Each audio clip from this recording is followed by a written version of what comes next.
Hello, I'm Dr. Shirley Garrett, and this is a Positive Directions moment. I would like to introduce myself.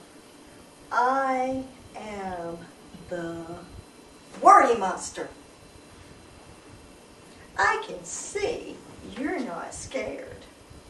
Well, you should be.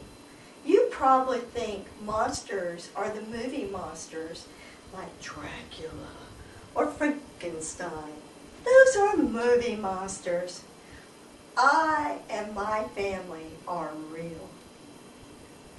As a matter of fact, I bet you have met my cousin, Fear. As a matter of fact, he is over in the war zone right now, getting all his fear energy fulfilled. So I am here to tell you about myself so you can better serve me. I live in the deepest, darkest recesses of your mind, and I feed on your worry energy.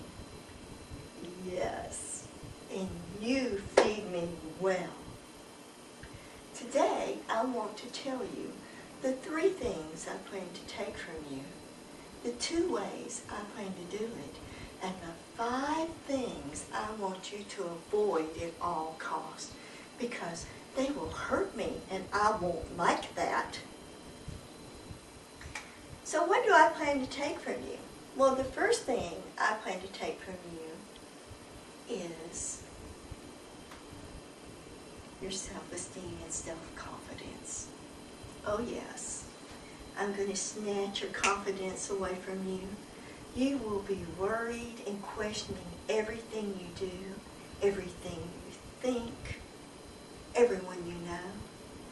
You will worry more and more, and I will make you feel less and less of a person. And when I do, I will just feed off of your worry energy, and it will be so good. The second thing I intend to take from you will be your peace of mind. You won't be sleeping very well at all, because you see, my favorite times to feed are at bedtime. And I do like my snack at 2 or 3 o'clock in the morning. And of course, I'm an early riser, so I like an early breakfast, like 4 or 5 o'clock in the morning. But I will eat all through the day. Don't look at me like I'm a piggy. I have a high metabolism. I need to eat. So you need to feed me. And the third thing I'm going to take from you is your health. Oh yes. Because see, all that worry and lack of sleep, you're going to get so sick. And then you have to go to the doctor. And then you have to take tests. And they always do them on Friday. And you never know anything till Monday, so I have a weekend feast. Oh yes, I'm going to eat well.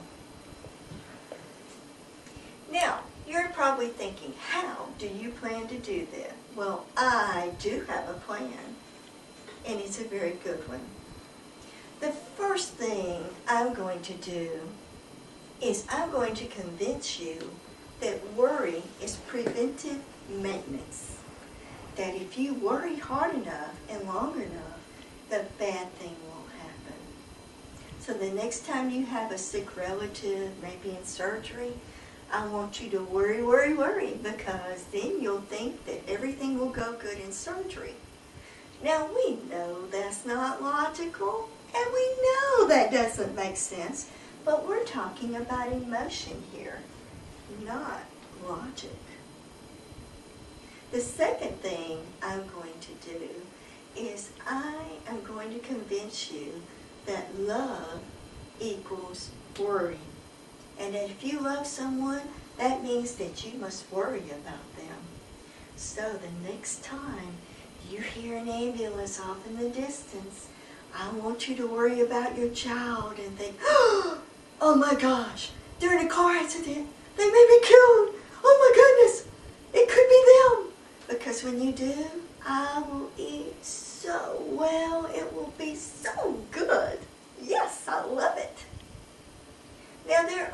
those 5 things that I want you to avoid doing at all cost, because it will interfere with my dinner. The first is, I do not want you to journal, because if you write down your feelings, all that worry is going to come out of your brain and go down your arm, down that pen, and onto that paper, and then you won't worry, and I won't get fed, and I won't like that. The second thing I don't want you to do is I don't want you to make lists. Because if you write down a list of the things you need to do, then it's real, it's written down, and it's not necessary for you to worry about it. The third thing I don't want you to do is to have a good support system. I don't want you to have good family, friends, professional help. Nope, none of those people, because they'll make you feel better. And if you feel better, then you're not going to worry. And of course, I absolutely do not want you to take action. Because when you do something and take action, you feel strong and you feel confident and you do something so you're not worrying. And I want you to worry. And last but not least, do not have faith in a higher power. Because if you believe in a higher power, there's nothing to worry about. And I could starve to death, and you wouldn't like that, would you? So, I want you to remember to avoid those 5 things, and to remember always to believe that worry is preventive maintenance, even if it's not true, and to believe that worry equals love, even if it's not true. But most of all, I want you to remember the motto of the worry monster. Worry, worry, worry. It's another positive direction moment from Dr. Shirley Garrett.